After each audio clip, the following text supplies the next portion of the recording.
Brace yourself for the literal terror I'm about to share with you.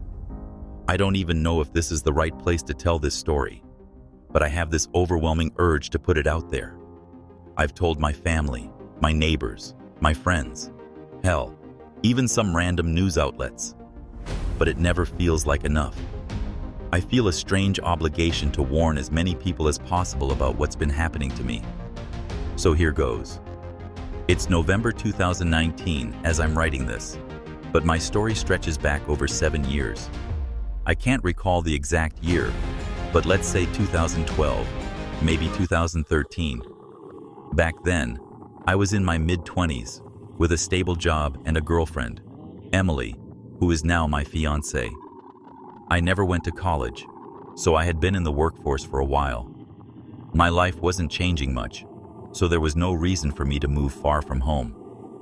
Emily and I had just moved into my childhood home, a brick house passed down from my parents, which they had inherited from my grandparents. It had undergone a few renovations, but the aged brick still made it stand out. The house was located at the edge of a vast, dense forest.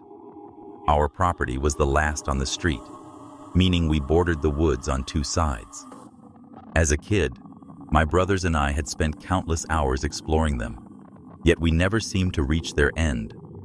I had always loved the wilderness, so this isolation never bothered me. In fact, I welcomed it.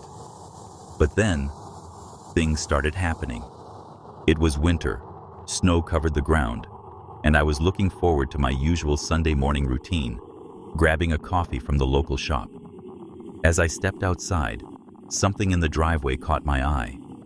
There was a single trail of footprints leading from the woods straight to the driver's side door of my truck. I froze. The tracks didn't circle the house. They didn't lead to any windows. Just a direct path from the woods to my vehicle, and back again. At first, I thought Emily might have come outside for some reason, but a quick check with her ruled that out. No one had entered or exited the house that morning. I was unsettled, but ultimately brushed it off. Maybe some curious hiker had wandered too close. 2 years passed. Then, in early 2015, it happened again. But this time, it was worse. I stepped outside one morning and immediately sensed something was wrong. Footprints, everywhere. They surrounded the house, clustered near the windows, and covered the yard. Dozens of them, as if someone, or something, had been circling our home for hours while we slept. I wasn't panicked, but I wasn't calm either.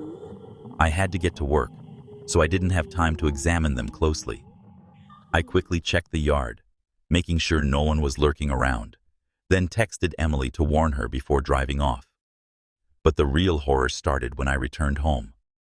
Emily was waiting in the yard, her face pale. She pointed at one of the trails of footprints, her voice barely above a whisper. "There's something wrong with them," she said.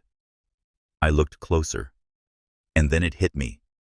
There were no shoe prints, no boot marks, nothing but the impression of bare feet.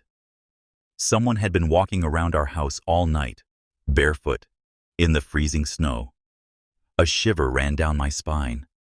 Who the hell would do that? And more importantly, why?